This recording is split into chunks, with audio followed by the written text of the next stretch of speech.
The San Lucas Mission considers agriculture a crucial cornerstone of its partnership with Guatemalans.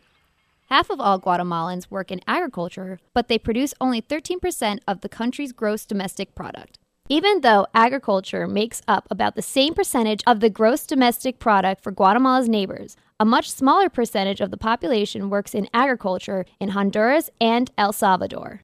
One reason is that much food is raised on small family plots outside the mainstream economy. Even in Barcenas, near the capital Guatemala City, the Gomez family stores its corn harvest in the courtyard of its home in town, which is several miles away from the family vegetable plot.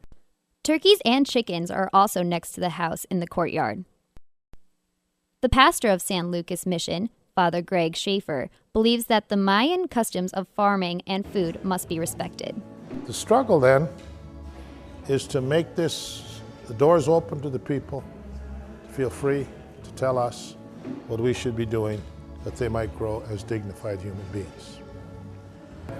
Tortillas made from corn you raise on your land are better tasting and more nutritious.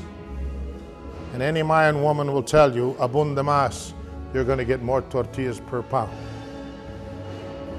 And again, you can say, well, that's not going to stand up to a scientific test. But there's no scientific test that's going to stand up to a Mayan belief. Father Greg established the parish experimental farm using his personal inheritance. He named the farm Granja Juan Ana after his parents, John and Ann. His goal is to help local Mayans become better individual farmers. We work with agricultural development that you'll be able to see on the farm, where we work with agricultural practices of the people, terracing and ways of introducing new vegetables and farming techniques. The experimental farm stresses composting as a natural, non-chemical fertilizer. It helps educate local farmers about raising vegetables and healthy animals. Most of the land purchased for the original experimental farm was turned over to individual local families through the parish's land distribution program. Some income for San Lucas Mission comes from selling farm honey and coffee, most of which is grown by local farmers but processed by the mission. The farm also maintains a nursery to produce seedlings for flowers and fruit and coffee trees. Connected to the farm is the San Lucas Mission Reforestation Project. Toribio Chahil is its program director. There's three aspects to his project and his job. One is the collection of seeds, and most importantly, they're trying to work with seeds and plant seeds that have a very profound, very deep root.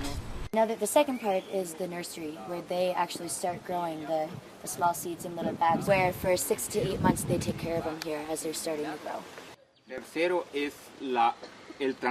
third part is the transplant of the seeds, where they go from here, and then people from all over the country, and specifically more the local communities, come here, and Trujillo can educate them on what he's done and how to use these trees.